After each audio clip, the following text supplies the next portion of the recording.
Olá, bom dia, tudo bem com você? Que bom a gente poder estar estudando essa sequência em Atos, Atos do Espírito Santo. E hoje vamos falar sobre Atos capítulo 13. Eu vou me concentrar um pouquinho mais a partir do verso 13, porque aqui traz uma mensagem interessante que quero compartilhar com você.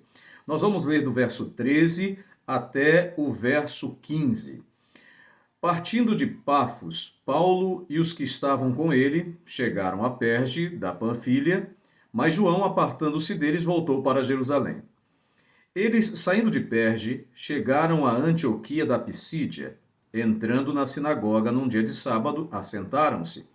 Depois da lição da lei e dos profetas, mandaram-lhes dizer, os principais da sinagoga: Irmãos, se tendes alguma palavra de consolação para o povo, falai.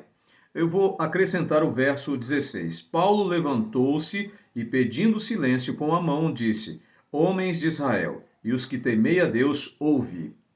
Veja, o que aconteceu a partir daqui é algo muito interessante. Paulo começou a falar para os cristãos judeus, aliás, para os judeus da sinagoga, que ainda não eram cristãos, a respeito de Jesus Cristo. Mas como ele começou a falar? Ele começou a falar a partir da própria história do povo de Israel. A lei, os profetas haviam sido lidos ali há poucos instantes e agora ele queria fazer uma aplicação. Ele trouxe a mensagem para o seu público a partir do local em que eles se encontravam para conduzi-los a uma interpretação, uma compreensão do Evangelho do Senhor Jesus Cristo. Quando você lê a sequência, você percebe que Paulo vem fazendo um breve resumo histórico da passagem da história de Israel que você pode acompanhar no Antigo Testamento, ali no Pentateuco.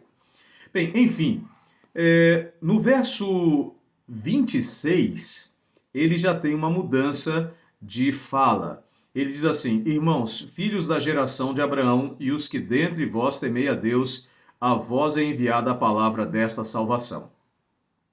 Por não terem conhecido a Jesus, os que habitavam em Jerusalém e suas autoridades condenaram-no, cumprindo assim as vozes dos profetas que se leem todos os sábados. Embora não achassem nenhuma causa de morte, pediram a Pilatos que ele fosse morto.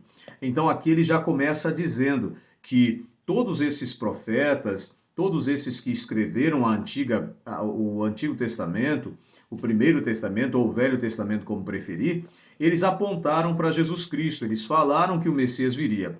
Só que o povo não entendeu. A mensagem de Paulo anunciando Jesus como Messias para o judeu era escândalo.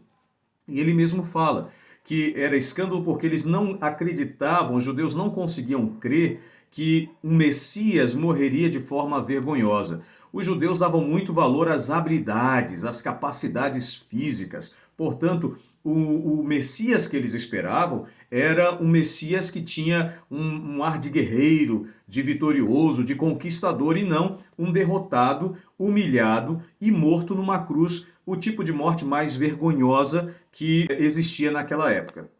Então, querido, querida, o que nós podemos entender aqui nessa mensagem é que Paulo está apresentando Jesus Cristo e trazendo, a partir daquilo que eles conheciam da palavra de Deus, e aplicando a mensagem a respeito do Evangelho. Mas causou um problema, porque os judeus que estavam na sinagoga ficaram escandalizados. Eles não aceitaram essa mensagem. Porém, os prosélitos, que eram considerados gentios, eles aceitaram a mensagem.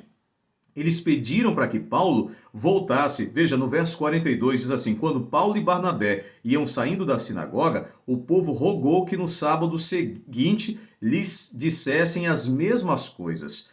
Então, eles pediram, os gentios estavam sedentos de ouvir a mensagem do evangelho, que os judeus rejeitaram. Os judeus se escandalizaram. Os judeus quiseram deixar de lado essa mensagem.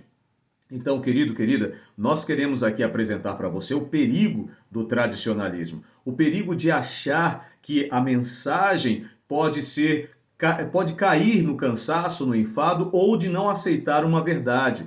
No caso dos judeus, eles não aceitaram de forma alguma Jesus Cristo porque não estava de acordo com suas expectativas. E o perigo que nós corremos hoje é que, a despeito do tempo da vivência que nós temos no cristianismo, talvez o conhecimento bíblico profundo possa não ser muito agradável para nós. Pode não ser algo que venha trazer mudança para a nossa vida, porque nós nos acostumamos com uma formatação, com uma. Eu sou nascido e criado, por exemplo, numa época em que a lei era predominante, em que as normas deveriam ser valorizadas em função do ser humano, ou seja, o ser humano era colocado de lado. O que valia mais era a ordem, é claro, era uma reação também do militarismo, que era um estado de governo daquela época. Mas a gente precisa entender que o ser humano está acima de todas as coisas.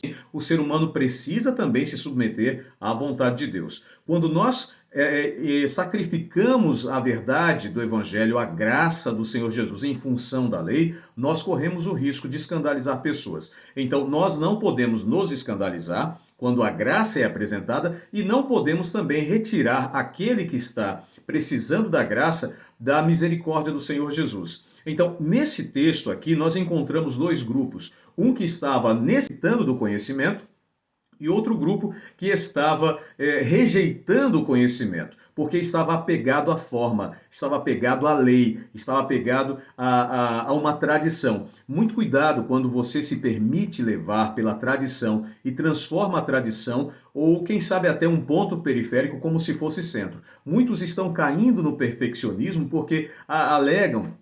Olha, o comer carne é pecado, beber leite é pecado e etc e tal. Querido, querida, nós precisamos cuidar com aquilo que nós pregamos, com aquilo que nós anunciamos, nós precisamos ter equilíbrio. Paulo apresentou Jesus Cristo e foi rejeitado pelos seus. Tanto é que ele fala assim, eu apresentei primeiramente para vocês, mas já que vocês rejeitaram, então eu vou apresentar a palavra para os gentios que eu fui comissionado para isso. E diz o texto aqui no final que ele sacudiu a poeira dos pés e foi pregar. E assim é. Querido, querida, nós precisamos entender que não sejamos nós quem rejeitemos a mensagem, mas que abracemos a mensagem com todo o nosso coração, mesmo que essa mensagem venha contra as nossas tradições ou aquilo ao qual que nós fomos criados e achamos que é certo. A palavra de Deus é viva e eficaz. Que Deus abençoe você e lhe conceda um ótimo dia.